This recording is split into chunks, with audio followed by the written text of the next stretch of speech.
Peace and welcome to the culture here on the Black Star Network. I'm your host, Farajii Muhammad. Thank you so much for tuning in and being a part of the conversation. Folks, we got a lot to talk about. First and foremost, this week marks 50 years since that major decision of Roe v. Wade. Now that decision has been overturned by the Supreme Court as of last year, there are still going to be anti-abortion advocates that are going to be marching all throughout the weekend and in the nation's capital to protest how things have changed. We'll talk a little bit about that. Also, there's one school district that is looking to change the conversation around critical race theory, and they are now going to train teachers on American patriotism. We're going to discuss the issue of that.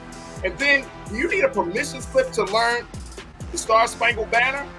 Well, apparently, the case is for the Black National Anthem. Some students in Florida will need permission slip. What's the implication of that situation? And then we're going to be checking in with an interview with the mayor of Broadville, Illinois, to talk about how small towns are on the front lines for big change. So stay with us. We got all of that and a whole lot more in today's edition of The Culture right here on the Black Star Network. Let's go.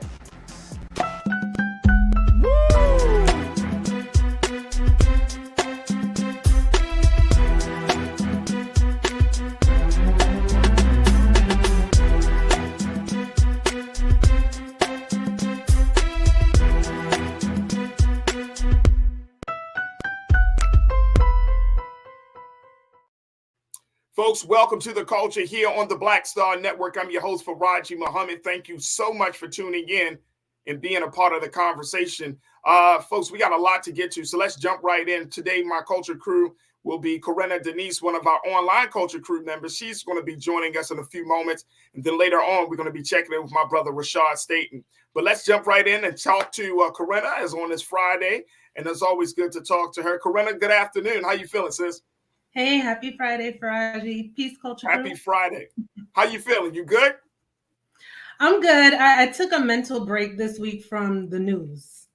So very intentional about that. And it was kind of hard because I want to know what's going on. So I did dip in a little bit, but I think I needed a rest to regroup. Well, I'm glad that you decided to break with us, to break from your break with us. Yes. Always glad to have you on the show. Corinna, let's jump right into it because we got a lot to talk about. First and foremost, 50 years ago, there was of course, a major decision that came down from the Supreme Court. Since 1973, states all across the country and citizens had pretty much applauded the progression of women reproductive rights in the space of abortion and how that was deemed to be legal. Now, that has changed 50 years later. Last year, of course, we know that the Supreme Court has ruled that it was illegal, and that states essentially can decide on their own how they can move forward with the mandate.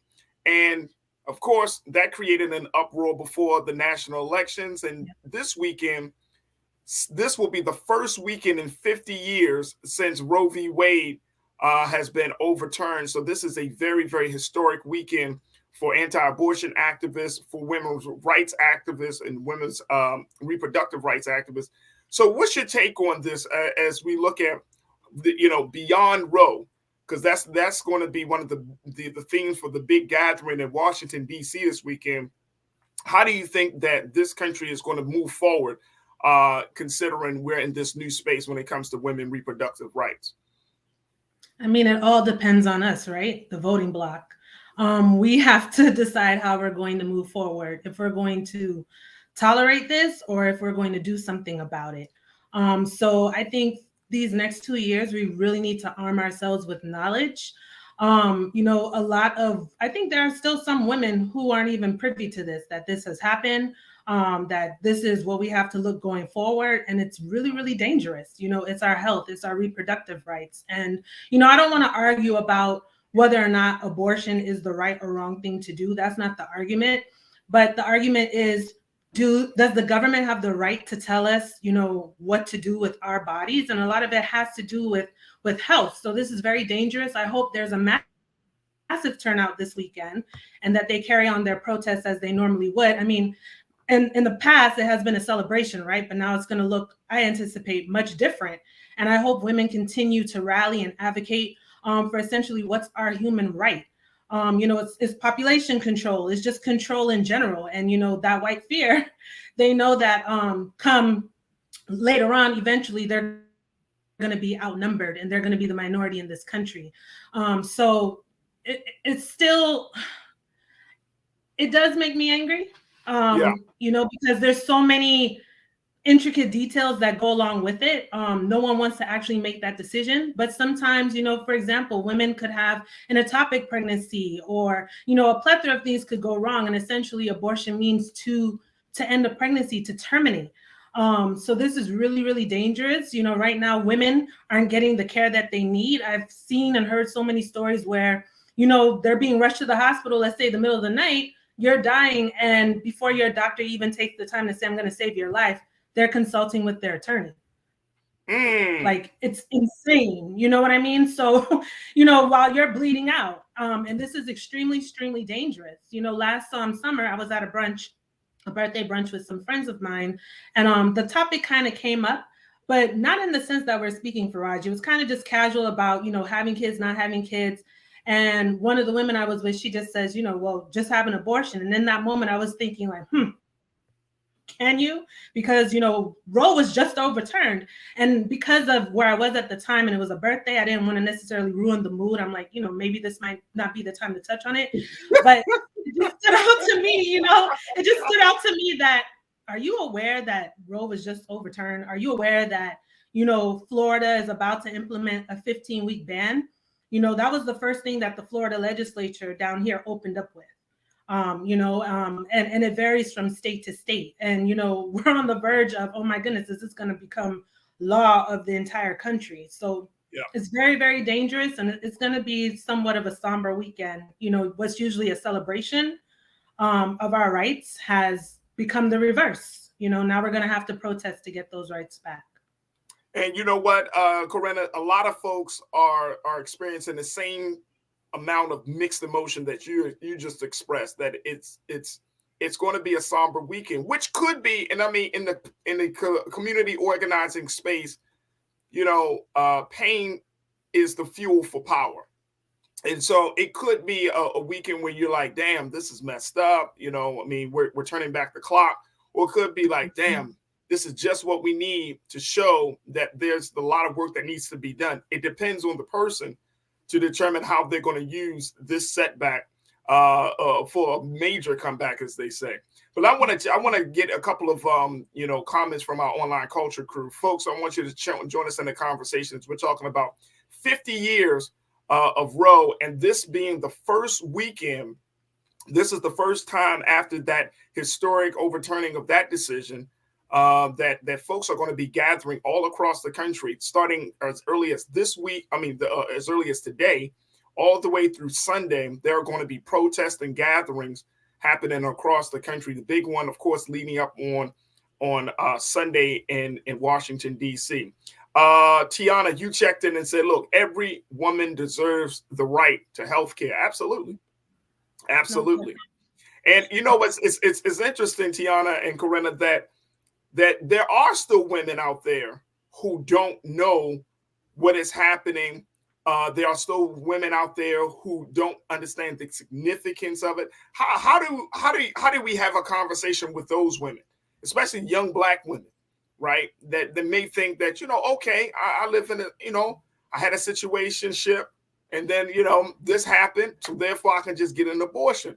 So how do we make sure that they understand that their decisions that one decision can lead to another major decision? How do we get to that point? I think we need to go back to the basics, right? Like general places that we gather. I'm just going to throw it out there. The church, youth groups, community organizations, maybe like after school programs for kids. I know that's going to be a really fine line, but where do we usually gather, right? We need to have those conversations around dinner with our families and friends. And, going forward, I guess sometimes we will have to just interrupt the birthday brunch and just call it for what it is, because it's that important, right? So I think we need to find common communal spaces and just, have a sensitive approach and say, hey, did you know? Are you aware? And why it's important? Why am I bringing this to your attention? Because it's dangerous to women and our lives are on the line. And this, again, Roe was just the entry point for the Supreme Court, the entry point to enumerated rights. So that's just the beginning. They're whipping up a whole bunch of stuff right now in SCOTUS, and they're ready to hand some stuff off to us. And so, like I said, we need to arm ourselves with knowledge, and we have to be uncomfortable, be comfortable with being uncomfortable sometimes, right? Because sometimes we don't always want to have those conversations, but it's imperative that we do. So we're going to find ourselves feeling that discomfort sometimes, but oh, well, if it's for the greater good, then that's what we have to do. No. Absolutely. Edna Edwards, you posted this. You said no one has the right to tell any one woman what they can do with their body. Absolutely. I think women, y'all are more than capable and brilliant enough to try to figure it out. And for those women who don't know what to do with their bodies, that's why you have sisters, that you can lean on, women that are around you, that you can lean on, your doctor. And I think that's the part, that women understand their power. Y'all have power. When I talk to Nira, when I talk to my sisters, when I talk to any woman, just emphasize women have power in any relationship, in any situation. Women always have the power. And I think that's the other element, like the untold element of this whole conversation. Yes. That y'all have often been told year in and year out that you don't have power. You don't have power about what's going on with your bodies. You don't have power about your profession. You don't have the power about who you want to be, your identity, and how you want to express yourself. And I'm pushing back on that. I can't leave that resistance and revolution, but I can be an ally in that space with you to say, no, you have power. And then we just got to suck it up, deal with it, accommodate to it, adapt to it, however you want to say it. But we just got to move out the way and make space for women to make the decisions on their own. Look, we got to take a quick pause. When we come forward, we're going to continue that conversation. But also, I wanted to have a conversation about what's going on and now there's an effort to combat the whole idea of critical race theory, where now some teachers are going to have to be taught American patriotism. What does that look like? What is the curriculum for that? We'll have that conversation with Corinna and with you. Stay with us. We're just getting started here on The Culture, right here on the Black Star Network.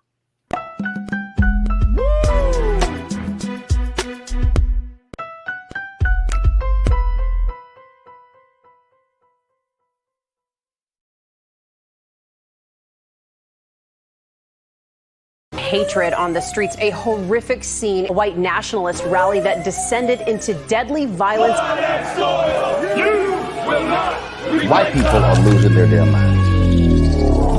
As an angry pro-Trump mob storms the U.S. Capitol, we're about to see the rise of what I call white minority resistance. We have seen white folks in this country who simply cannot tolerate black folks voting. I think what we're seeing is the inevitable result of violent denial. This is part of American history. Every time that people of color have made progress, whether real or symbolic, there has been what Carol Anderson at Emory University calls white rage as a backlash. This is the rise of the Proud Boys and the Boogaloo Boys. America, there's going to be more of this. Here's all the Proud Boys, guys. This country is getting increasingly racist in its behaviors and its attitudes because of the fear of white people. The fear that they're taking our jobs, they're taking our resources, they're taking our women. This is white fear.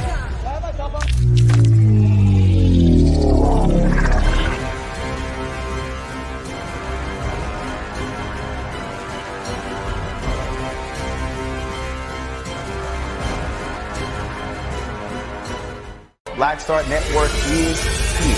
Oh, no punch! I'm real revolutionary right now. Thank you for being the voice of Black America. All momentum we have now, we have to keep this going. The video looks phenomenal. See, there's a difference between Black Star Network and black-owned media and something like CNN. You can't be black-owned media and be scared. It's time to be smart. Bring your eyeballs home. You dig?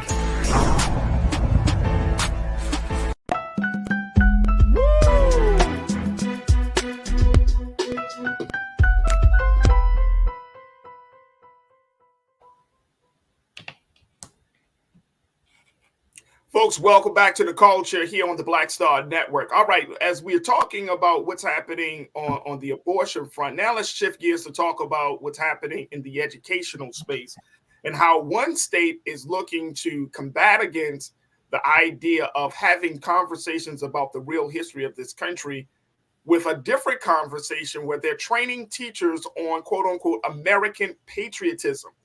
This is the situation in the state of Missouri.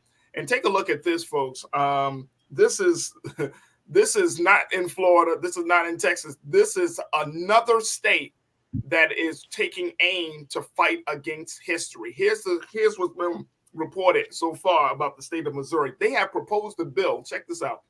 The proposed bill in the state Senate would prohibit teachers from teaching that, quote, individuals of any race, ethnicity, color, or national origin are inherently superior or inferior, and that individuals, by virtue of their race, ethnicity, color, or national origin, bear collective guilt and are inherently responsible for actions committed in the past by others.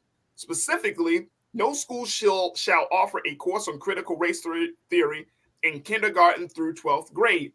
The legislation also calls on the Missouri Department of Elementary and Secondary Education to develop a training program to, quote, prepare teachers to teach the principles of American civics and patriotism. Teachers who complete the training would receive a one-time bonus of $3,000. Now, also, if passed, the bill would create a Bill of Rights for parents that would allow them access to their child's school curriculum, including reading materials. It would prohibit a school from requiring a non-disclosure agreement for a parent to review curricula and existing criminal charges against a teacher or school employee. Both Missouri State House and Senate are controlled by Republicans. We just wanted to make that known as well, too. You know what I mean, Corinna? Let's bring Corinna Denise back into the conversation. She is an educator as much as she's a part of the online culture crew. Corinna, this is not in Florida. You're in Florida. This ain't in Florida. This ain't in Texas. This ain't in Alabama, right? This is in Missouri. So we can say St. Louis. That this is going to affect Black folks in St. Louis. This is going to affect white students in St. Louis, right? This is another state that's fighting, and I call it the fight against history. Another state that's fighting against history. Now you add that you're going to teach, train teachers on American patriotism. Then here's the kicker, Corinna. Here's the kicker. I'll give you some money. I'm gonna give you a little bonus. I'm gonna fatten your pockets just a little bit, even though they said it's a one-time bonus. That bonus might come on your check, which is going to be taxed. So, of course. And of course, you got to think about teacher fees and dues and all of that other stuff. So you might bring home $1,000 after all of that. But this is now there's an incentive to not teach history. There's an incentive to teach some course that they don't even have a curriculum for. What is this about? You know, it just pisses me off. Quite frankly, as an educator, you know what, and Farajii, you mentioned all the cities that this is not in, but get ready, coming to a city near you, okay? Because this is a whole state, Corona. This is a coordinated activity, cross country, you name it. So I anticipate that coming to Florida soon. I mean, you see what DeSantis is doing, DeSatan, already with the AP course and whatnot. This is disgusting. In a way, you know what? Are we already learning American patriotism? Because I distinctly remember in 11th grade American history class learning that the Civil War was about state rights when I knew better.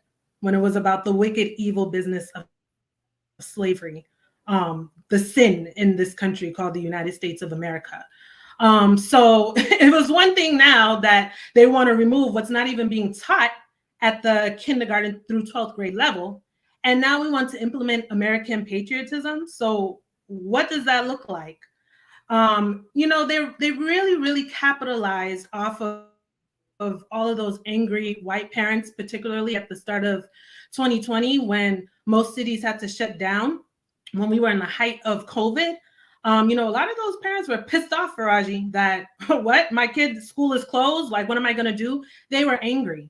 And I can't remember the name of the guy specifically who kind of started this wildfire with the critical race theory, but you know, I got to give it to them. They're smart. They're pretty damn calculating. You know, how can we get those angry parents in their feelings?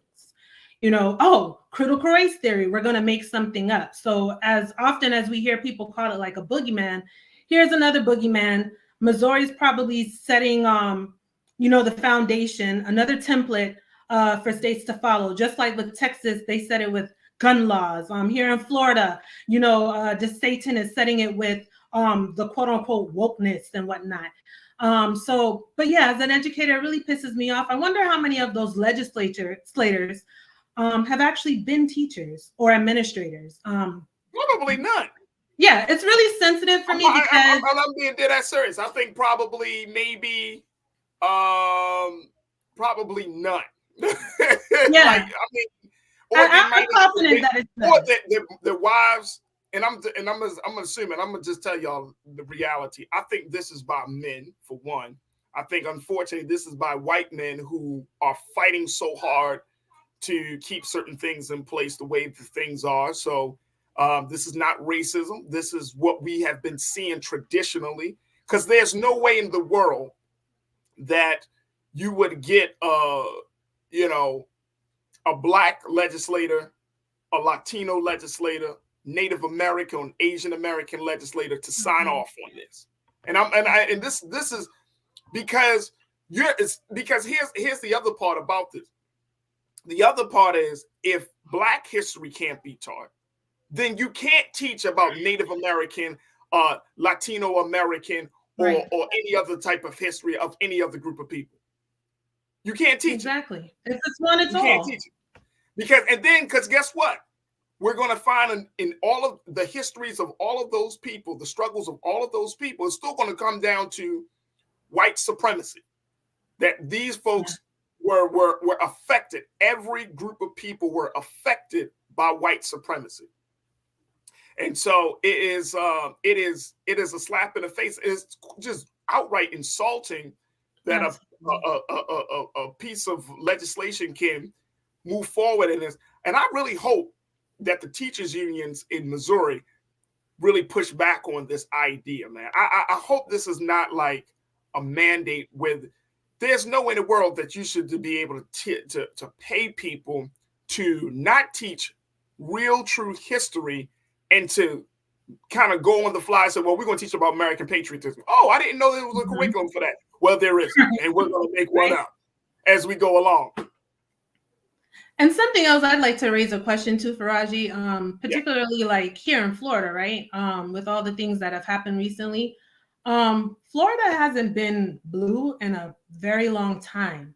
So like these white folks, they need to use their common sense, but they're so, you know, entrenched in their whiteness, they can't see past anything else. You know, hello, you have had the majority for quite some time. So how is critical race theory all of a sudden a problem? And if it was a problem, why didn't you notice it before? Where's your involvement in your child's education? You don't see the curriculum or the syllabus or the homework that your child is bringing home, if supposedly that was the case, right?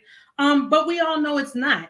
But it is insulting what these legislators are doing. And I'm highly sensitive about it as an educator, Farajii, because number one, you know, unless you have actually worked inside of a school, you know, the intricate details, what it takes to facilitate a class, manage a classroom, you know, take care of children, transitioning them into different spaces and the like, you have no idea, and you should not speak on anything when it comes to school matters, period.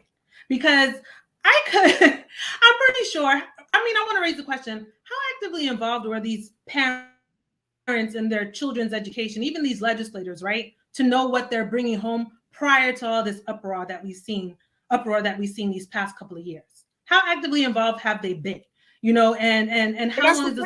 That's not. It's not even about them being actively involved. We know that look, you can't tell me that the educational system in this country is thriving, right? Because parents are actively involved. One of the big reasons why this educational system And I saw one list, and I think it was like U.S. News and World Report or something. Like, we are so far down the in terms of the best ranking, educational system in the world. Yeah. Because of lack of parent involvement. Because of a lack of parent, we do not have the mindset that we have about education is way different than it was 30, 40, 50 years ago. Way different. It's changed dramatically, whether you're black or white. And, nowadays it's like, long as my child has, quote unquote, like supervised child care, you know what I mean? It's becoming down to like, I'm working, I'm doing all, and I understand it because the pressures of life are real, but at the end of the day, you're not seeing it across the board. Some school districts may have a high parent turnout, parent involvement than others, but not to the point where it's making a huge difference in changing how America's educational system is currently viewed. Our educational system is lacking, not just in parent involvement, but because of stuff like this with content. Our children are coming out of these schools not knowing any history, both black and white children. Yeah.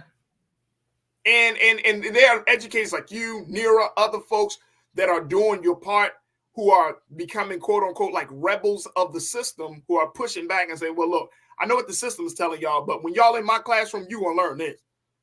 There are some speaks to Farajii. Sorry to interrupt you. I hope as a community, this will motivate us to recognize that, okay, now we have to make sure that we are educating our children as well, right? Because it all starts at home.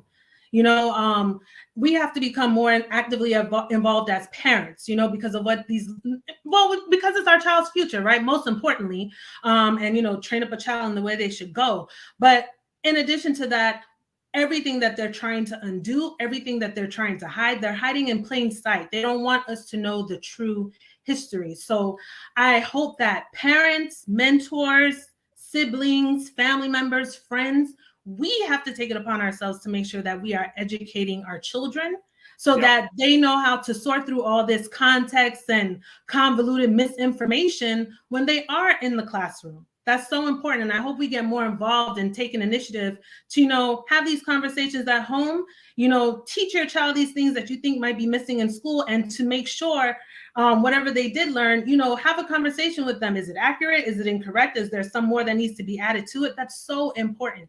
We don't want to just take for granted we're sending them to school. We need to be actively involved. And I'm speaking specifically to Black people as a community. Let us make sure that we're taking the initiative to know what our kids are learning in these classrooms, in these spaces, and that we're educating them on the home front, first and foremost.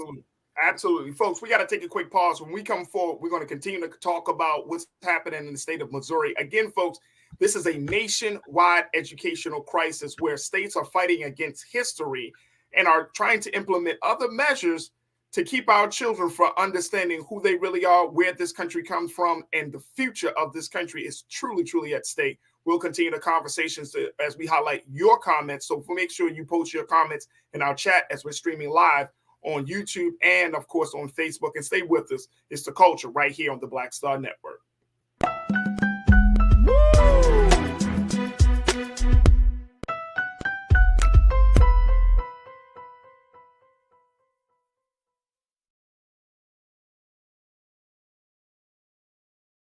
Black Star Network is here. Oh, no punch! I'm real revolutionary right now. Thank you for being the voice of Black America. All momentum we have now, we have to keep this going. The video looks phenomenal. See, this difference between Black Star Network and Black-owned media and something like CNN. You can't be Black-owned media and be scared. It's time to be smart. Bring your eyeballs home. You dig?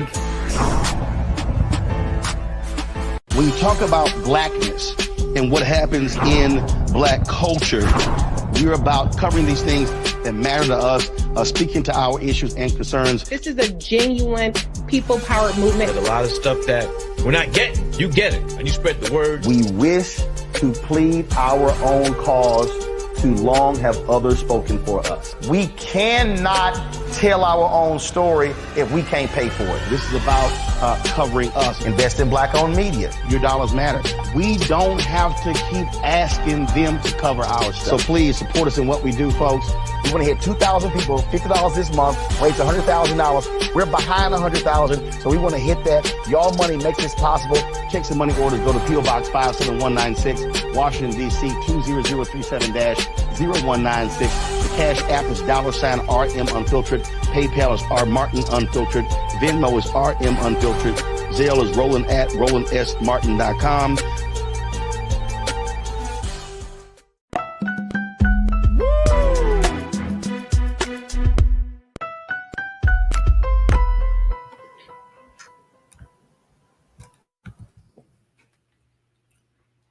Folks, welcome back. We have been talking about the latest move in the fight against history, as the state of Missouri has decided to take up the mantle of now pushing back on this idea of quote unquote critical race theory, teaching the real history of America and the impact of white supremacy on this country and on its people. And so now the state of Missouri has put out a new bill, which state legislators have been discussing, would ban critical race theories in schools and offer teacher training in patriotism, American patriotism, a teaching training that they have no curriculum for. They don't even know what that means. They just came up with a name. They don't even have any curriculum for this teacher training. Along with this teacher training, they said, look, once we do make up a curriculum, if you take it, we'll give you a one-time bonus of $3,000. Wow. We've been talking to Online Culture crew member and educator Corinna Denise about this whole situation. This thing is nationwide. Now, here's my concern, Corinna. Let's bring you back into the frame. Here's my concern. My concern is that we know what's happening in Florida. We know what's happening in Texas. Now it's happening in Missouri. Now that we're seeing this price tag being attached to the curriculum, that it's going to compel other states to say, hey, other Republican-led states, and there are still a lot of them in the country, folks. It's not all Democrats. And these other Republican-led states that say, hey, that might be the move. Instead of, hey, you come to our state, let's go to the state of Indiana. Former Vice President Mike Pence is from the state of Indiana. Imagine in Indiana, they say, oh, we can offer you $5,000. If you come to the state of Indiana and you become an educator and you don't teach CRT and you teach American patriotism, we'll offer you $5,000, $6,000. And during a time of an inflation, during a time where people are making sure that they hold on to quote unquote stable jobs. See, this is why this whole conversation gets almost to the point of being just very manipulative, because you're going to play off of the needs of the people, right, for your own benefit and for your own gain. You're going to exploit somebody's need to earn a little extra money, exploit somebody's need for job security, so you can have some political benefit, make some political gain in order for you to teach something or not teach something, so to keep you in a state of power. Mm-hmm. It's very, very just deceptive and manipulative. And never mind the fact that teachers are already the unsung heroes, right? Highly underpaid. But now, because you want me to teach your white racist curriculum that is incorrect, this patriotism, you're willing to give me an incentive. So to control people with fear, and then I'm going to throw some money at you so you can help to carry on and implement the fear, so that our evil, wicked agenda can carry out as we designed it to be. It's just everyone's just following, a landscape per se, Farajii, like here in Florida when DeSatan, offered an incentive to NYPD police officers. Hey, move down here. I'm going to give you $5,000 since you're not being treated right. I think we're going to see more of this where they're going to be willing. That's when they're willing to throw out the money, right? so that everything kind of just fits according to plan. But never mind the fact that we need so many different resources in schools. You know, some students are sharing books. You only have a class set. But this curriculum now takes precedent. And like you said, they haven't even written it. Like, I would love to see it. And then, you know what makes the people who actually design this training or curriculum, what makes them qualified?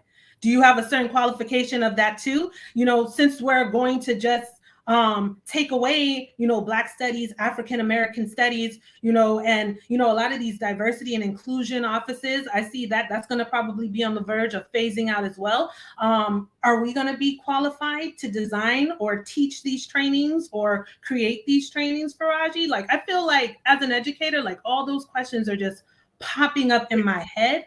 Like, what does this look like going forward? Great questions. Great question. And here's what I think, and I'm going to highlight some of our online culture crew comments in a moment. But here's what I think, Corinna. This is going to create the opposite effect of what these states had in mind. It's human nature. It's like if you tell a child not to do something, guess what they're going to do? Don't touch that jar. Well, what's in the jar? Yeah. Right? It's like, if you're telling people that they should not learn history, then the child in all of us is going to ask, well, why? I wonder why they tell us not to learn this history. Black children, white children, Latino children, why don't they want us to learn this history? Now, what you're doing is you're generating even more of a desire because nobody likes to know what to do. I mean, come on. I mean, when it comes to certain things, right? And if a Black child said, well, mommy, they don't want you to learn our history. Mommy, they told us that it's not important. Well, why did they say that? Now it's going to flick. I think the opposite effect is going to happen. You're going to have parents that are going to be pushing it. Parents that weren't, quote unquote, Black conscious, parents that weren't involved. Now they're going to start to get involved. Parents that never thought about Black history, white parents are going to say, I wonder why they don't want to teach them. And I'm talking about forward-thinking white parents who say, you know what? I want my child to learn about other people. It's going to create, you're going to generate, and you're going to fuel a revolution in this country in pushing back against this. I'm telling you, I really hope so. It's going to happen. It's going to happen because guess what? We in this country, we are tired of being lied to, Corinna. And we also know that this country has omitted so much stuff. It just doesn't feed the soul when we hear politicians dictating what's good and what's not good for us. And we see the madness that they're going through. It's going to create, I think it's going to in part create an opposite effect. Yes, some parents are going to be like, yes, we're not going to do this. But one of the things I've learned as a parent is that you can't protect your child from every single thing that they in the world. You're not with your child 24/7, especially when they get to the school age, right? You won't be able to do it. Your child is going to be exposed. And the winds of change are being whipped up in this country where, guess what? The truth is going to come out regardless of our little attempts of political policy making, regardless of our attempts of cultural shifting. The truth is going to come out because guess what? This is the time of truth that we're living in right now. That's the moment that we're in. We cannot continue to omit or just blatantly lie in this time and expect there not to be some sort of backlash. The truth is going to be told in this country right now. All right, and to your point, Farajii, real quick, I'm not a parent yet, but as an educator for like 15 years now, I've learned that with children, especially when it comes to parents, you are not your child's only influence. And I think that's important to remember, especially in this moment that we're in now. We have to be vigilant and make sure we're having those conversations with our kids. You know, what are they discussing? What are they learning? You know, we have to keep sight of that, especially with all of these crazy changes they want to make. That is not for our greater good. Absolutely. Real Brooklyn, you checked in, my guy. You said, strange how my generation had a lot less to work with and still function. This new generation has way more, but can't get it right. Just saying. We function. They're going to revolutionize. Real Brooklyn, we function, right? We grew up on all that madness. Look, we function. Now it's getting to the point where this generation is going to either go hard or they're going to go home. This generation is going to revolutionize. We kind of had to deal with it. Yeah. We went along to go along. This generation is going to have to make the conscious decision to whether they're going to accept the truth or they're just not going to accept the truth. That's one of the big things. Appreciate you, bro. Nicole, you said students are not going to learn about Mansa Musa, Malcolm X, the Black Panther Party, Jimmy Lee Jackson, etc. in school. Guess what? Guess what? That's the time where the cultural community steps up, Nicole. You know what I mean? That's the time where parents and community members and activists, we step up. That's and may I add to that, Farajii? Hey, sis, Nicole, yeah, I didn't learn about Mansa Musa until I was an adult. And that really pissed me off, to be quite frank. It's just like, why am I not learning about all these great people in grade school, right? Those primary years. It just drives me insane to think like all of this has been intentional and being hidden. So that's why I go back to, at home. And again, I hope, Farajii, that this is the motivation for us to get curious and to drive us to figure out, well, why don't you want me to know that? How come you don't want to teach this? Why are you taking away what? I really hope that becomes a driving force for us to push back, because we need to push back. We have so much power, but we're so much more powerful collectively. And until we all tap into that collective power, we're going to continue to see these things go forward. And guess what? It's by a minority group of people who are in power. We cannot allow them to continue to have this minority rule over the majority when we know what is right and just. Absolutely. Shalinda, I think you foresee in the future when you said, I can see the Black teachers walking away from the job of teaching and educating. Black teachers are crucial to Black children. Black teachers are crucial to education, to the educational system. Black women in particular are one of the highest groups of educators in this country. Black teachers are going to walk out. If Black teachers don't resist, if Black teachers don't rebel, then guess what's going to happen? Our children are going to be sentenced to lies and omissions. But once Black teachers say enough is enough and y'all decide to walk away from the job and say, look, I'm done with this shit. I'm done.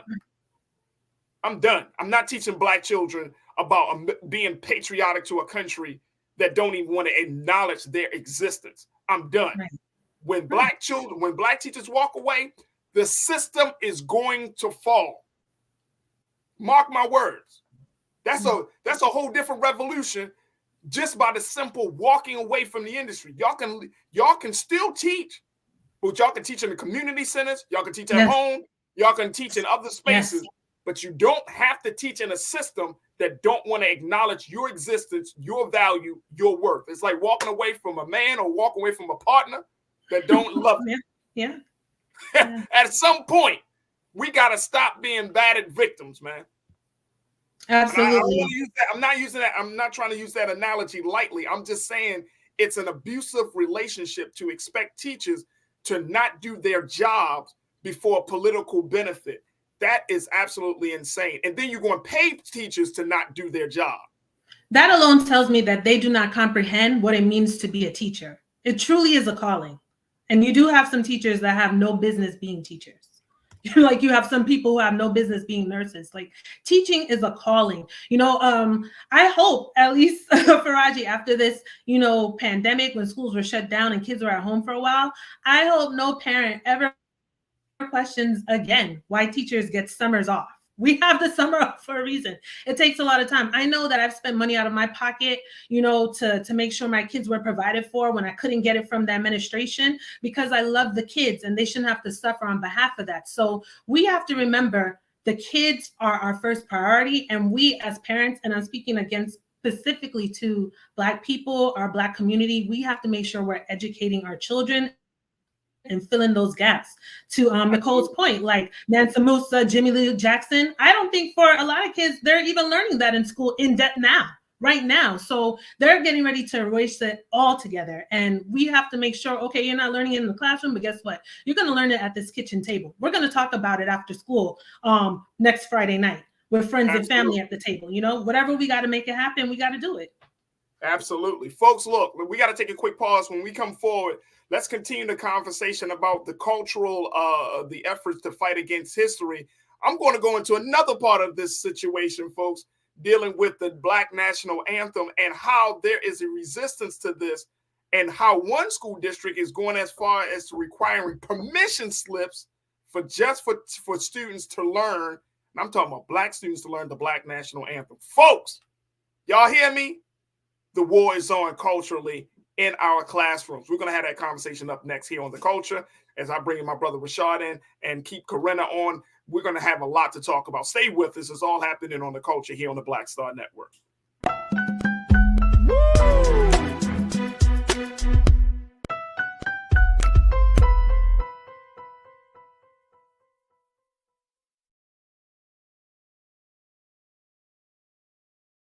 When you talk about blackness and what happens in Black culture, we're about covering these things that matter to us, speaking to our issues and concerns. This is a genuine people-powered movement. There's a lot of stuff that we're not getting. You get it, and you spread the word. We wish to plead our own cause. Too long have others spoken for us. We cannot tell our own story if we can't pay for it. This is about covering us. Invest in Black-owned media. Your dollars matter. We don't have to keep asking them to cover our stuff. So please support us in what we do, folks. We want to hit 2,000 people, $50 this month, raise $100,000. We're behind 100,000, so we want to hit that. Y'all money makes this possible. Checks and money orders go to P.O. Box 57196, Washington, D.C. 20037-0196. The Cash App is $RM Unfiltered. PayPal is R Martin Unfiltered. Venmo is RM Unfiltered. Zelle is Roland@RolandSMartin.com. Black Star Network is here. Oh, no punch! I'm real revolutionary right now. Thank you for being the voice of Black America. All momentum we have now, we have to keep this going. The video looks phenomenal. See, there's a difference between Black Star Network and Black-owned media and something like CNN. You can't be Black-owned media and be scared. It's time to be smart. Bring your eyeballs home. You dig? Hatred on the streets, a horrific scene, a white nationalist rally that descended into deadly violence. White people are losing their damn minds. As an angry pro-Trump mob storms the U.S. Capitol, we've seen We're about to see the rise of what I call white minority resistance. We have seen white folks in this country who simply cannot tolerate Black folks voting. I think what we're seeing is the inevitable result of violent denial. This is part of American history. Every time that people of color have made progress, whether real or symbolic, there has been what Carol Anderson at Emory University calls white rage as a backlash. This is the rise of the Proud Boys and the Boogaloo Boys. America, there's going to be more of this. Here's all the Proud Boys, guys. This country is getting increasingly racist in its behaviors and its attitudes because of the fear of white people. The fear that they're taking our jobs, they're taking our resources, they're taking our women. This is white fear.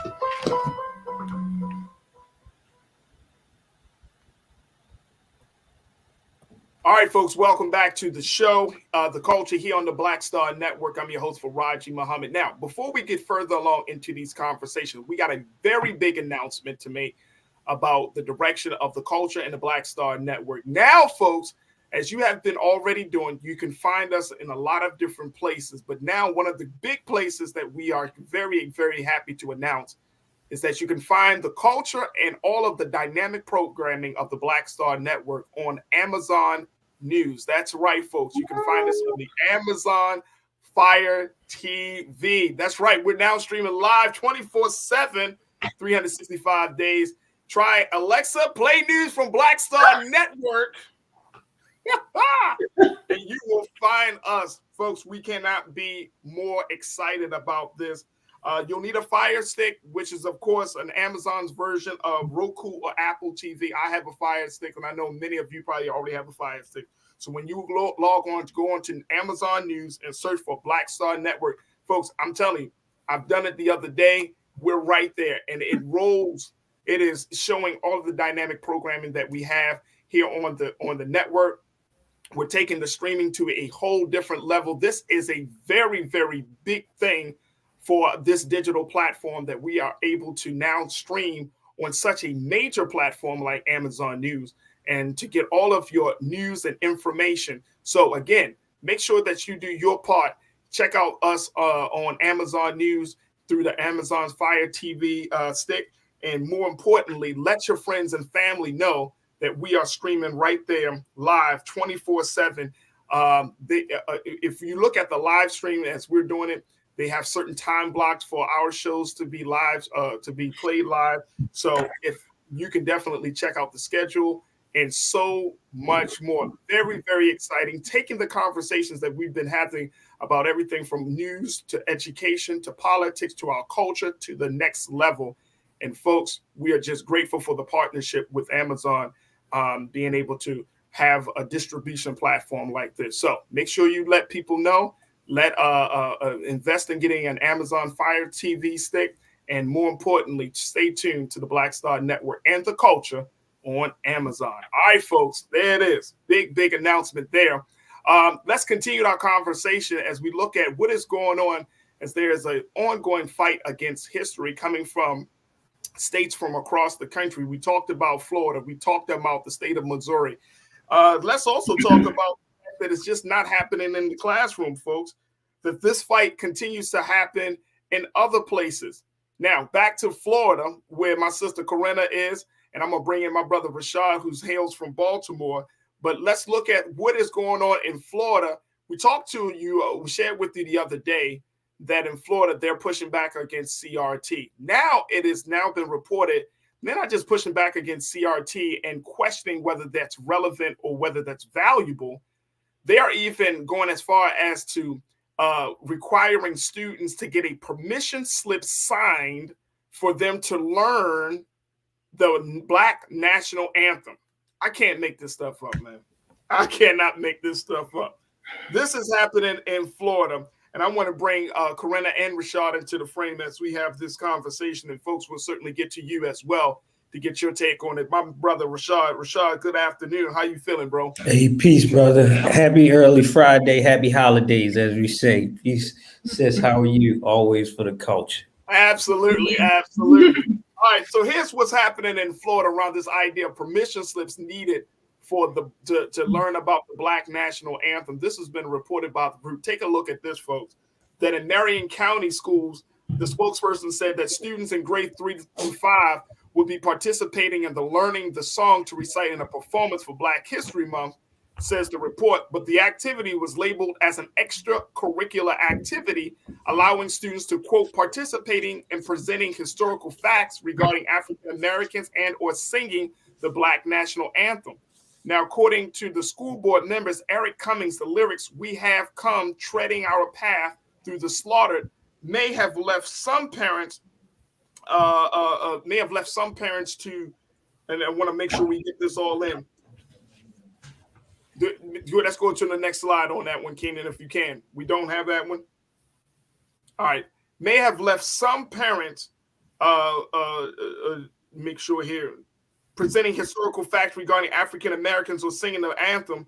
Now, they have this, the permission slip was meant to honor the wish of critical race Karens, allowing them to have a say in what they have learned, because in that report, they said that the some parents, more than likely anti-CRT ones, were uneasy about this idea of learning about the Black National Anthem. So that permission slip was meant to honor the wish of critical race Karens, allowing them to have a say in what their kids learn. I want to get your take on this, both Corinna and Rashad, that now this is a part of a Black History program, and as a result of that, being a part of a Black History program, that the students may have to get permission just to learn something as simple and something that many of us probably took for granted, the Black National Anthem. a song that has been dedicated to the struggle of Black people in this country. And now this is up on the chopping block. Rashad, what's your take on this, bro? Boy, if it ain't one consistent thing, it is America itself. The consistencies in America it's not even surprising. But I'm gonna stay by this. It's the caucasity. Shows its here again, brother. It's appalling, but in the article it alludes to this, like they put these permission slips in place to please the anti-CRT Karens, and it did exactly what it did. You use a particular group or demographic to fight against the legislation that you didn't want to pass, or policy or practice that you didn't want to implement in the first place. But the even more frustrating part is the ideal of why we can't have one without the other, right? And that comes back to us debunking the reality of we're not in an equity-based society. We're still looking for equality, right? Why can we not have critical race theory without having to learn about patriotism when patriotism is already a part of the normal scope and behavior of this country? Why does one have to negate the other? So in that sense, why we need to have critical race theory, we need to have anti-racism studies, we need to learn about Black Afrocentricity and understanding the diaspora without having to learn about all the other histories that we have, because that's the equitable-based lens. But trying to say we need one in connection to the other is still equality and not equity in itself. I think it's all to just wrap up. I think we just getting caught up in this new world of jargons and buzzwords to the point that it doesn't please nobody, but it's only for face value. And here's the other part of that. And to Rashad's point, I mean, this is America, Corinna. Some parents were upset by the fact that something like this relating to Black history required a permission slip, where other points of history, of American history, of learning about different, cultures and other cultural pieces of American history, that didn't need any permission slips. So now some Black parents are pushing back and say, like, damn, bro, my learning just a small song requires a permission slip, but you can talk about everybody else's pain and struggle, and it doesn't need anything. Yeah, I'm glad they're pushing back. Here's my question for you, Corinna. When are Black folks moving out of Florida? Oh my goodness. When are y'all moving out of Florida? I don't know, Farajii. It's bittersweet for me because y'all need to come to California if you want sunshine or something, man. Yeah, and I just relocated back to South Florida. I'm born and raised here, but I lived in New York for about 7 years. So that was a bittersweet move. It's home, but it's just like, damn, like what we have to deal with, and everything is just Florida, right now, popular for all of the wrong reasons. But yeah, we can't make this up. It's unfortunate that now you need a permission slip to learn a song. And it just made me think about my upbringing. To a quick point, I'm one of those September babies that was born in the middle of the month, and I didn't make the cutoff date for September 1st. So for the first 2 years of my education, kindergarten and first grade, I actually went to an all Black private school. And I'm in my late 30s now, and to tell you like how intricate that private school was to my life as a 5 and 6 year old, I remember every single detail. I remember learning Lift Every Voice and Sing in that school, and how proud we were to learn about Black history. I wanted to share this book today real quick. I've had this since I was probably like 6. Great Negroes Past and Present. We used to have like a book fair at that school. It was called Rainbow Academy, and it looks a little tattered and torn, but I still have it. And it's just to tell you that was such a significant part of my education. And I can't remember learning about Shaka Zulu and Ida B. Wells and all of these great people in any other part of my education when, after my mom had to challenge and write the school board and was like, you're not holding my child back for a couple of weeks now, like let her go to 2nd grade. But I wasn't learning it there. And I'm trying to remember, did I learn Lift Every Voice and Sing again when I was in those regular schools and not in my Black private school anymore? I can't really recall. And now that we need a permission slip, but we don't need a permission slip to learn My Country 'Tis of Thee or America the Beautiful or any of that. So I'm glad that parents are pushing back, as they should, because it does bring into question, well, we can't learn, we can't take AP, African American Studies, but AP European history is still a thing. We can learn about a French monarchy that died out, like Louis the Great, or King Louis, or I think is it Anne Marie? I can't remember her name. They have the shows and stuff on Netflix about it, but they learn about that. But those Black kids aren't learning about their kings and queens who look like them. If we're going to be learning other cultures, why aren't we just as entitled to learn about our own? Why do we need a permission slip for a song? And you know what else? One more thing it made me think about. I think maybe about a year ago, if I'm not mistaken, correct me on this if I'm wrong, I remember the NFL announcing that they were going to start playing Lift Every Voice and Sing, at the opening of the game, in sync with the Star Spangled Banner. So I wonder if some of these same parents who might have pushed back about their child learning our Black National Anthem have pushed back for their precious NFL when they decided that they were going to play it on the field. I just wonder how all those pieces tie in together. Like, do you just pick and choose when you feel a certain way about a certain thing, just for show, just for the political theater? But yeah, it's really getting out of hand. And I hope those parents collectively challenge, like Roland always talks about, going to these school boards officials. We saw it last week how Roland literally shut it down in Texas. As a collective to show like we're not going to stand for this. So I really hope those parents, this is the time to gather in those PTA meetings, or even if it's just at a parent's house, and say, what are we going to do about this? We need to push back and not just sign the slip and say, yeah, it's okay for my baby to learn. No, we need to challenge them and question them. Why do we need permission for this? But we don't need permission. It's just a given that we learn your European history, Western civilization, and whatnot. We have just as much entitlement, more than anybody else almost. And I know that's a fine line, but I'm just gonna say it, Farajii. Like it's just the truth. It's racism at its finest, right? It's racism at its finest. There was one parent that they pointed out in this story. Her daughter name was Amanda, who's in the 3rd grade. Her daughter questioned why she did not receive a permission slip for her daughter, a woman. Amanda did not receive a permission slip for learning about the Holocaust, but she had to get one to just learn the song, the Black National Anthem.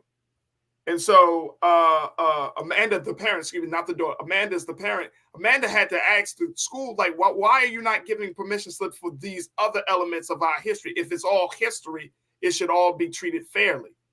But again, this is what we needed. I'm telling y'all, folks, this is, and Rashad, you understand this, bro. This is what we needed. We need to wake up to the reality of the times. We need to wake up to the reality of the type of mindset that certain people have. And this is not just white people. I mean, this could be exemplified by Black people as well, right? Because some Black people want to go along to get along. But we need to wake up because we've gotten so comfortable. We've gotten so comfortable in these cities and states across the country, Rashad. We got 30 seconds, but they are showing us that the struggle that our grandparents and our great-grandparents and our ancestors fought, that struggle has not ended, folks. That struggle has not ended. And for our generation, like Amanda said about her parents, she's about her daughter, she said, my daughter, there was nothing offensive about what's being said in the Black National Anthem. She said, I'm more offended by what I see on YouTube and TikTok than I am about my daughter learning the Black National Anthem. And that's the truth.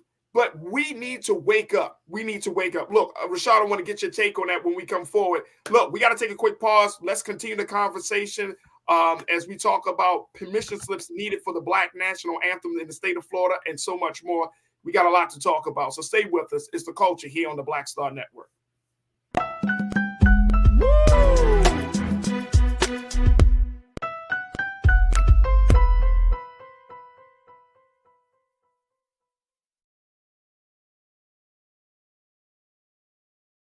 Folks, Black Star Network is here.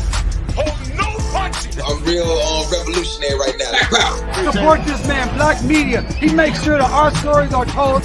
Thank you for being the voice of Black America, Roland. I love y'all. All momentum we have now We have to keep this going. The video looks phenomenal. See, there's a difference between Black Star Network and Black-owned media and something like CNN. You can't be Black-owned media and be scared. It's time to be smart.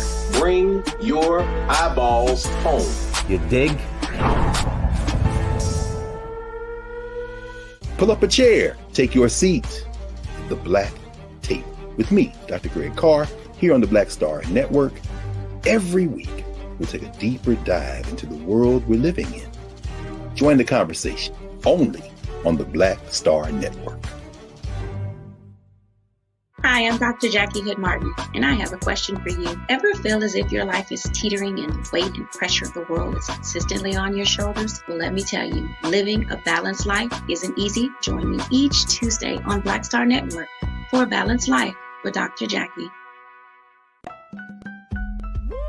We're all impacted by the culture, whether we know it or not. From politics to music and entertainment, it's a huge part of our lives, and we're going to talk about it every day right here on The Culture with me, Farajii Muhammad, only on the Black Star Network. I'm Deborah Owens, America's Wealth Coach, and my new show, Get Wealthy, focuses on the things that your financial advisor and bank isn't telling you, but you absolutely need to know. So watch Get Wealthy on the Black Star Network.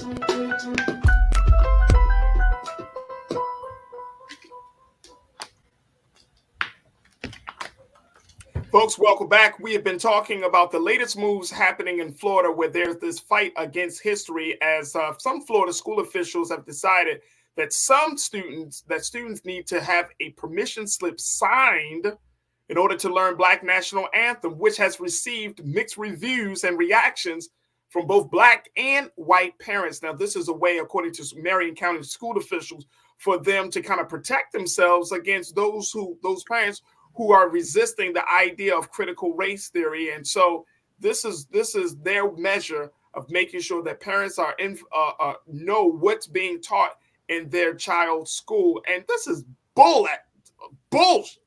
That's what it is.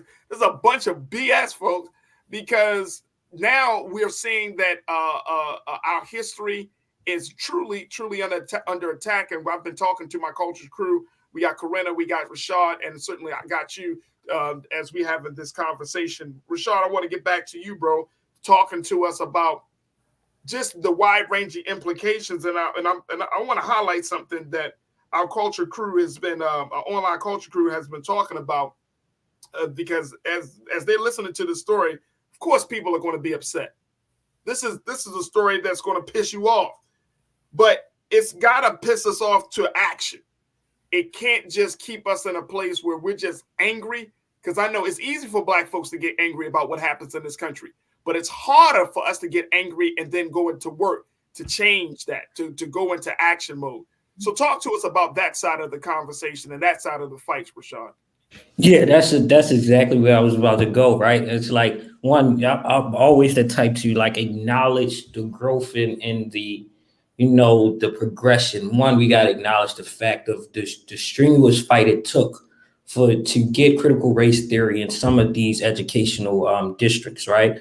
In these states in itself. And now that they have become a part of the projected practices, instructions, and implementation, we as a people, we as the parents, guardians, the educators, the partners, those that are part of the school community now have to take up the baton of the second leg of the fight. And that is making sure that they're implemented, it is done with fluidity and fidelity. It is done in a manner that is best centered, right? When they pushed these legislations, and of course they weren't already in favor, it was very oppositional to even get critical race theory to be considered. That was the first fight. But now that they were projected to go in there, now they're coming back with this. It's like the civil rights movement again. You give Negroes the right to vote. Now I'm going to ask you to count how many jelly beans is in a jar. right? We're going to always find a barrier to stop you, to make sure that the masses doesn't normalize the actions that will progress you as society. So now it's back on us as accountability partners to our own community to say, hey, we have to do our part. Like our sister said, we got to show up at these PCAB meetings. We got to start to run for board positions. We got to start to become these educators and these instructors. We have to take the Black men from not just being hall monitors to being instructors, not just being coaches, but being life coaches in themselves. This is our part to do the work so that our young people can see it, because they've done their part. They've done their part. Those Karens done their part. They made sure that it is now accompanied by a permission slip. What are we going to do to make sure that now, if it's either remove the permission slip or you put all the extracurricular studies to different demographic and culture should be attached to that as well. But the issue of the whole matter is because critical race theory changes the perspective of accountability, where the Black person is not seen or subjugated to less than. We're not seen as the victim, but we're seen as those that have been exploited, those that have been dehumanized. And the reality is, it is still heartening for white America to swallow the harsh pill of how they have imposed such on us, right? And it takes that part, because we got to be mindful when we look at the demographics and the makeup of our elected officials across all states. They're older, majority are white, and they're very conservative in manner, if not in public, and most certainly they are in privacy, right? These folks lived during that time, right? That's so true. You think about the Jerry Jones effect. Jerry Jones was there. We caught him on 4K camera, right, in 2022. Right. So how would it be for him to take, I got to admit my wrong, and I got to now put it in place. And now the same people that I once hate, I got to give them a floodgate open for them to reclaim their throne. Man, that's going against their whole level of fighting for existence. Hey, bro, you're right on point. You are right on point. Now, look, check this out. I love what Smooth Approach said. You said a smooth approach is a war on history and knowledge of self. Mm-hmm. See, a lot of us probably didn't become conscious until we were in our teenage years. Some of us didn't get conscious until we got into our college years. We started listening to like Chuck D and Public Enemy. We started listening to KRS-One. We started listening to Rakim, Eric B. and Rakim. We started listening to De La Soul or some music that's. I'm gonna stop leaving out my man Mos Def. Mos Def. I've been listening to folks talk about these pioneers. I mean, look, by the time Mos Def dropped in the late 90s, we were probably all just already activated. All right, got you. That's me coming from my side of the spectrum. Right. But yeah, you're right. Like there are a bunch of artists that use the culture to as weapons, because if they're going to use the history and weaponize history against us, well, we know this is what I'm thinking about, Corinna. If they're using laws to weaponize the laws against us, and that's always been the part of the playbook, Black folks are shifting. We are on the forefront of culture in this country. I don't care what no one says. If you look at hip hop, if you look at entertainment, if you look at sports, if you look at movies, we are on the forefront of the culture. So why not weaponize our culture? As they weaponize the policies, we can weaponize the culture, because the policies are one thing, but the culture is truly the influential element that will drive people. Because I'm looking at what my sister Ming Lee Natasha Sir said. She said, this is what the Beyoncés and Megans and Cardis should be talking about on their platform. Could you imagine if Beyonce, look, I follow Cardi. Could you imagine Cardi be like, y'all know what's wrong? What's going crazy? You can't even learn the Black National Anthem in Florida without a permission slip. This is absolutely like insane. And do you know, just by her putting a post out like that would shift the whole conversation. Ming Lee, I agree with you, sis, but you know what? It just made me think about something Dr. Carr said in class. I think this was around maybe like October 2021. And he says something along the line, and I'm paraphrasing, of course, entertainers as leaders can only make sense when they are able to think independent of their entertainment, as Paul Robeson, who was an exemplar to what that looked like. The thing is with our artists, I mean, I think some of them need a class on how to leverage their platform accordingly. Sure. And then secondly, are they willing to make the sacrifices? Yep. You see, I mean, they get on and they post things, but are they willing to make the sacrifices? You know, like the great Sidney Poitier and Harry Belafonte, you know, they were entertainers, but they understood and they helped to push the movement forward behind the scenes, right? Where they're down south trying to outrun, you know, racist police in a sundown town to get bail money for protesters, right? Like they were helping to fuel the movement, like they understood their role. So it's one thing for them to say it, but then if they're forced to make a choice, are they willing to make the sacrifice? And I feel like that's a whole nother conversation. And look, I'm so happy, Corinna, you brought that up, because that's when, and this is for us as supporter of these artists. Black artists in particular don't make those type of stands because I think they're afraid that they're not going to be supported by Black people, right? Like if Beyonce, and look, maybe we're asking too much, but I'm just saying a well-known artist were to take a stand like that, we got to assure the artist, like, look, you got enough money. We understand that this is a money game, but at the same time, we will support you if you support us. Now, look, trust and believe. I mean, I've been around a lot of different celebrities. Rashad, you've been around celebrities. Corinne, I'm sure you've been around some celebrities. I'm not putting so much into their platforms for them to take a stand before we make a move. I'm just using that point, making that point that it helps to, it takes the struggle to another level.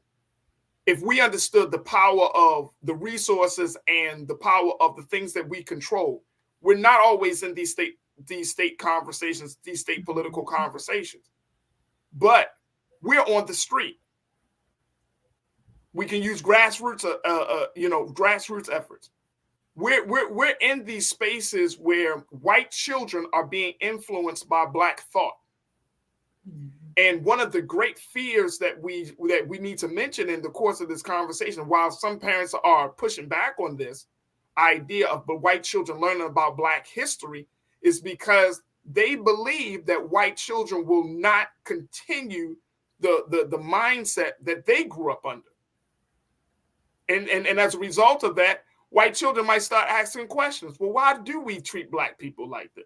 We saw a lot of that on social media in like 2020, right? Those white kids were pushing back against their parents.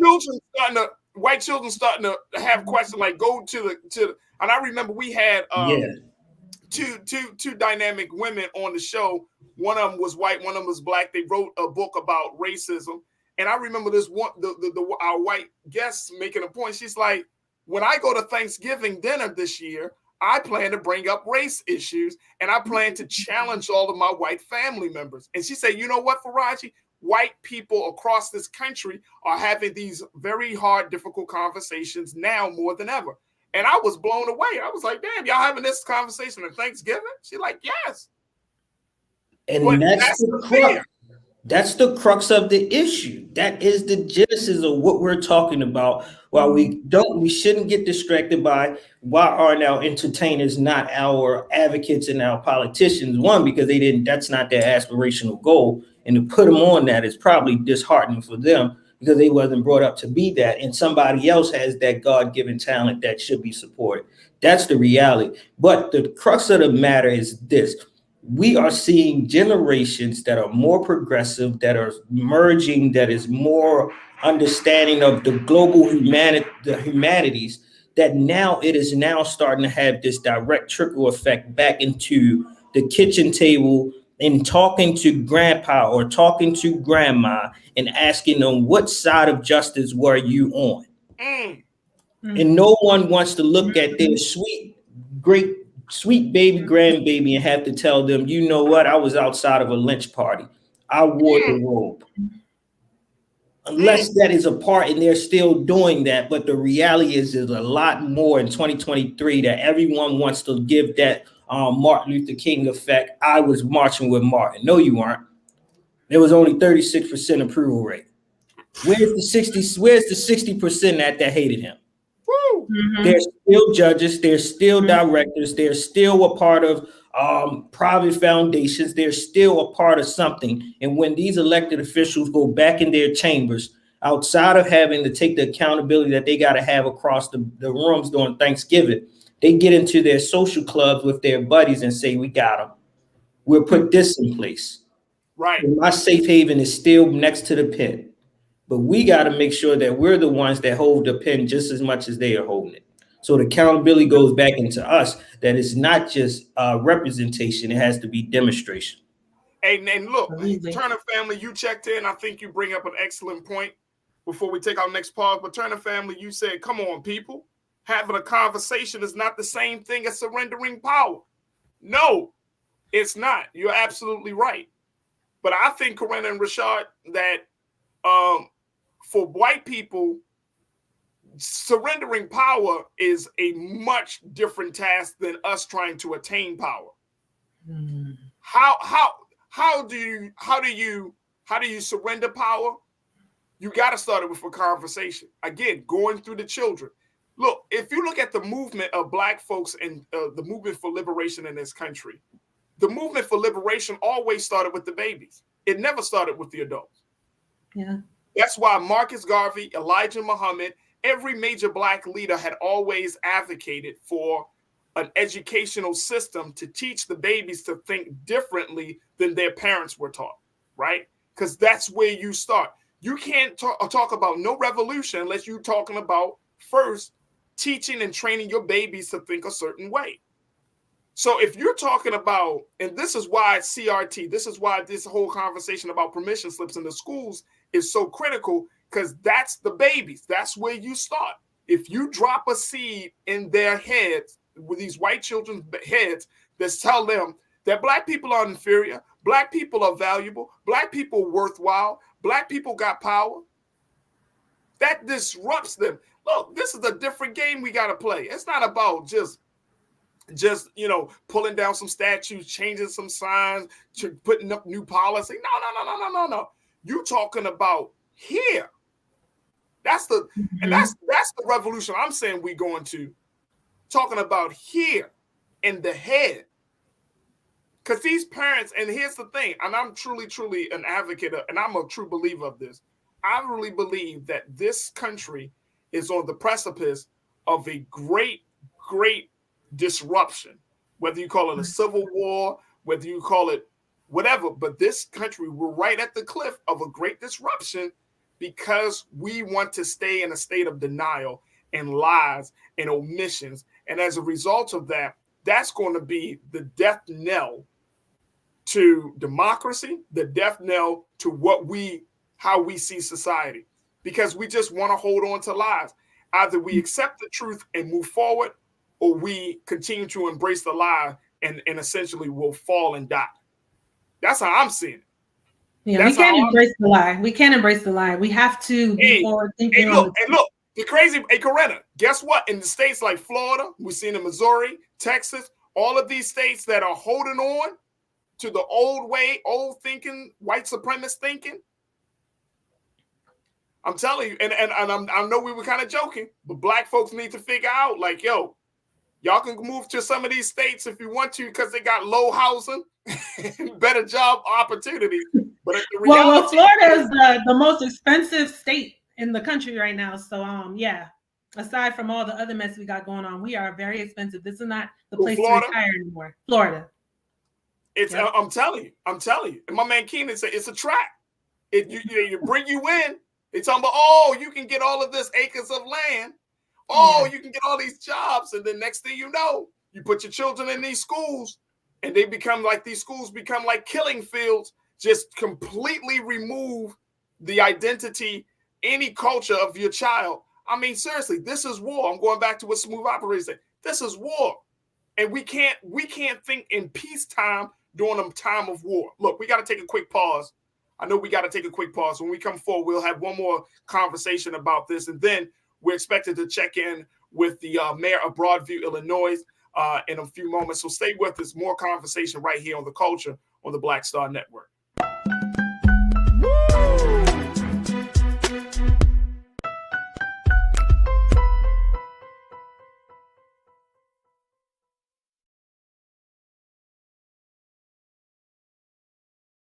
Pull up a chair, take your seat. The Black Tape with me, Dr. Greg Carr, here on the Black Star Network. Every week, we'll take a deeper dive into the world we're living in. Join the conversation only on the Black Star Network. Black Star Network is here. Oh, no punch! I'm real revolutionary right now. Thank you for being the voice of Black America. All momentum we have now, we have to keep this going. The video looks phenomenal. See, this difference between Black Star Network and Black-owned media and something like CNN. You can't be Black-owned media and be scared. It's time to be smart. Bring your eyeballs home. You dig?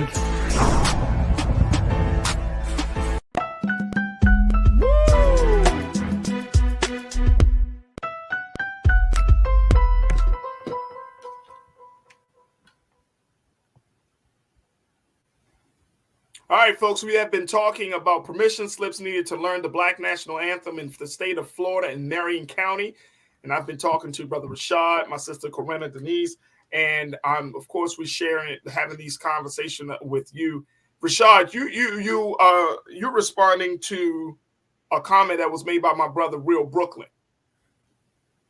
Can you speak up? Or can you share what's your thought? Because I know Real Brooklyn he's been vocal in this conversation. Yeah, I'm familiar with my brother. I've been watching. We appreciate you, brother. Thank you for being part of the culture in the village.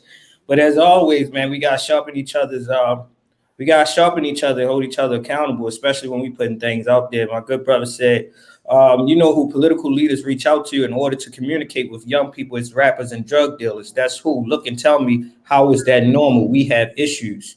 And I can't speak for this, brother. I can only respond to how it resonated with me. One, I think you do have some valid points, right? That this should not be normalized, that others outside of our community look for them to be our cavalry. They look for them to be our spokespersons or our messengers. But in truth and reality, brother, we all know that you never once brought a ticket to a rapper to give you an oratorical speech. You brought a ticket to go and see them perform. You never went and brought a ticket to see a rapper give a speech at a church or in a community center. Yeah, they shown up and yeah, they might have spoke to their lived experience, but are they inspiring you for that? No, that's at Revolt TV Summit and during the Congressional Black Caucus weekend. Outside of that, we don't see them being tapped onto. But I take it to a space of us calling this particular comment out is because we have these avid community leaders, change agents, and thought leaders that are working tirelessly, underfunded, unrecognized, and are working to still galvanize our people. And we cannot continue to suppress them by saying that our own people, who is our messengers, are our entertainers. If the society continuously put us in the box, us as a people can't continue to box ourselves in. Right. When it came down to us galvanizing 2,500 young people to work on HBCU equity cases, it was not an entertainer. It was not a local rapper from Baltimore. It was those like Farajii. It was those like myself and our peers in Baltimore that got on the tables and yelled to the top of our lungs, telling them and informing them and encouraging them to get on the bus. I sit right now in an incubator space where we just brought 25 young people to talk to our city council, our board members, our commissioners about the violence that are happening in Baltimore City. I didn't have to call a local Baltimore rapper to get these young people. We called the young people directly and we put it out there in the most attractable and approachable manner to say, hey, this is a space to hear your voice. We can't continue to undermine the leaders who want the baton, who wear their crown proudly, who are there to advocate and put their life on the line and not give them the same platform, but continuously perpetuate what society wants us to perpetuate, that say a Cardi B, a Megan, and a Beyonce got to be my spokesperson. No, right. No, brother, because I haven't slept in the last 48 hours. And I know plenty of other people that ain't sleep in the last 72. And I know I can get the message out much more effective in a much more quicker catchment area than any Baltimore rapper, because they ain't going to say it in the right manner anyway. And they're probably going to push us back 2 hands versus than us moving up 1 step. I just had to say that out of love, Real Brooklyn. That's still good because my guy, Real Brooklyn. I mean, he don't mind having the tough conversations, bro. He always brings up great points. So I'm not even tripping about that. And he's from Brooklyn, if I'm assuming. So Brooklyn probably the most straightforward. Shit, man, he get on this platform. And Real Brooklyn, I gotta bring you on, brother, because I want to hear you face to face, brother. I want to hear you face to face, man. I do, because Real Brooklyn always has something to say, but I think it comes out of a passion of bringing up points, of having these discussions, right? And this is what we do in this space. Like you said, Rashad, steel sharpens steel. We got to question each other, because nowadays we don't question, we don't even have the space to question each other, right? So when one person says something that you may not agree with, that's fine. Question them. If I say something that y'all don't agree with, that's cool. Question me. That's fine. That's what it is. But it's creating the space and being in community with one another to say, you know what, this is what it is. But I know one thing for sure. We all tired of this madness. Yeah. We all tired of this pushback against blackness, whether you're taught in the schools or in the communities, in the music. Like, we all grew up in hip hop. I understand that there are destructive elements of hip hop. Now, if that means that we toss the whole genre away, no, not absolutely, not at all. Because just as much as there are some destructive elements, there have been some life-saving elements of hip hop as well.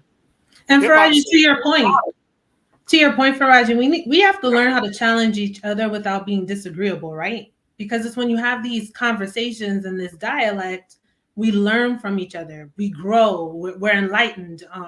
We learn something new. We learn something different. We can kind of piece things together and put it into context. And it also made me think about, how powerful would we be if we truly knew all of our history? That is why they want to take it away. That's why they want to take it away. It's about remembering. Like, I always think of it this way. There's so much to unlearn and so much more to remember. And that's one of the reasons why they want to take it away, because once we all collectively remember who we were when we ruled before the enslavement, it makes it seem, when we see these documentaries and stuff, like that is the beginning of our existence, which is definitely a lie.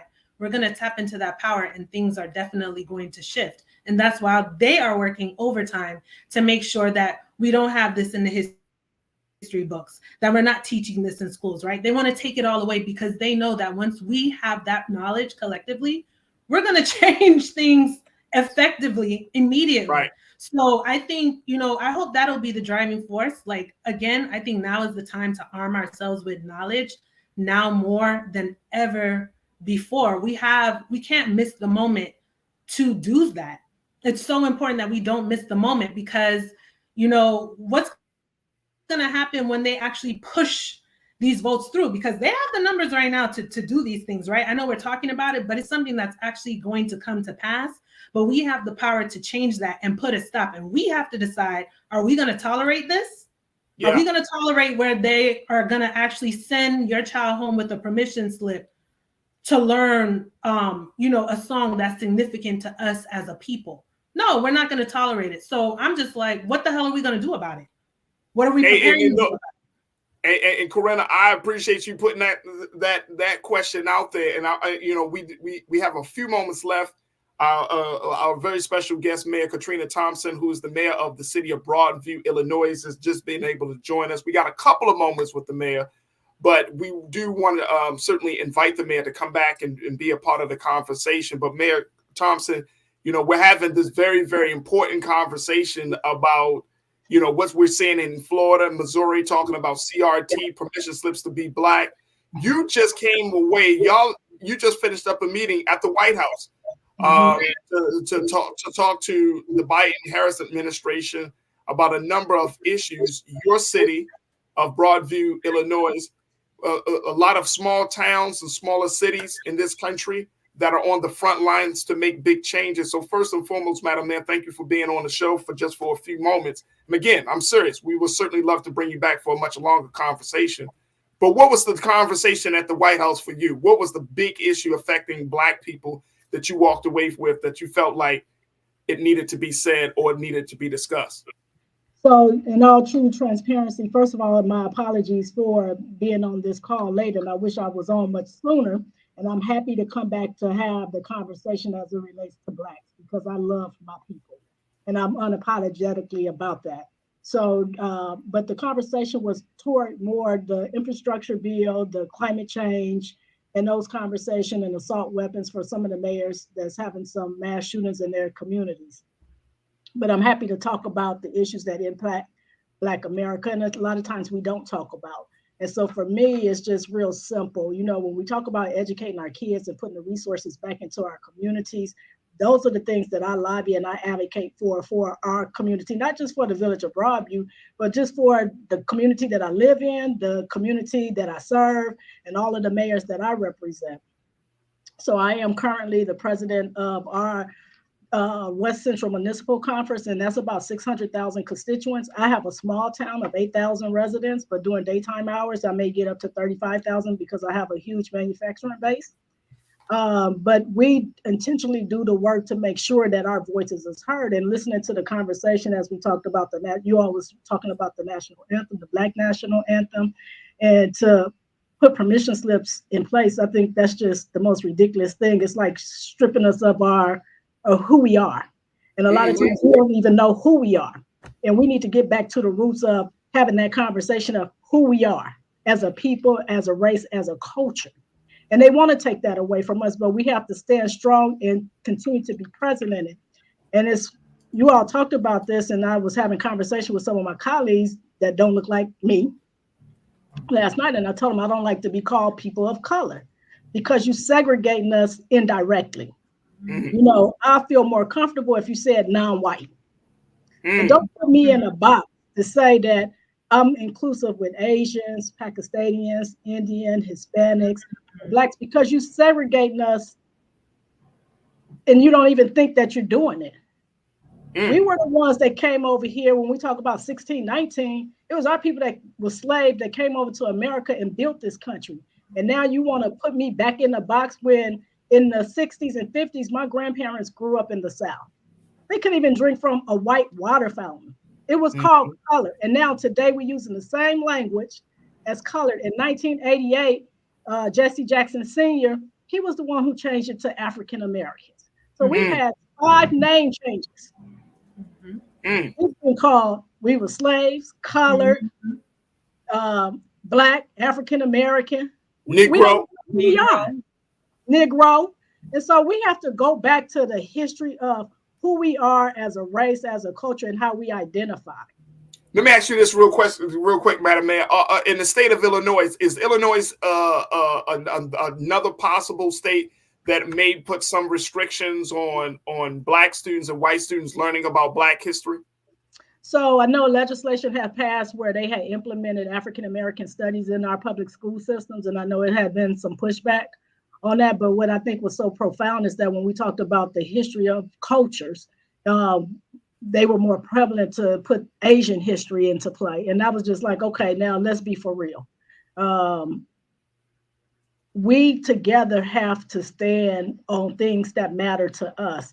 And we don't bring the root cause of a lot of things. See, back when I grew up in Inglewood, California, and I moved to Illinois. And so I've been very blessed and fortunate to have a rich history of African American studies that I was taught at home. So I didn't learn it in the public school systems. I learned it from my grandparents and my parents. And so our kids don't have that legacy of history knowledge from a base of our ancestors. And when we don't have that and we've taken that out of they don't teach it in school. So where else can a kid learn? Is at home. And a lot of our homes are chaotic, dysfunctional, and we have all of these elements that plague our communities, but we're not talking about the root cause of bringing family together and how we unify and unite together.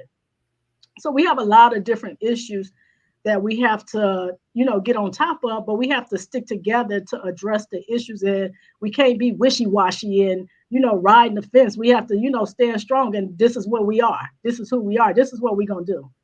Madam Mayor, we got a couple of moments left, but I'm wondering what's the best course of action that we as Black folks in this country, you got your constituents, but even talking to other mayors, what's the best course of action that we could take to push back against some of what we're seeing coming from the states around the country, to resist the policies or to resist the cultural implications of against our blackness. What can we do at this point from your vantage point?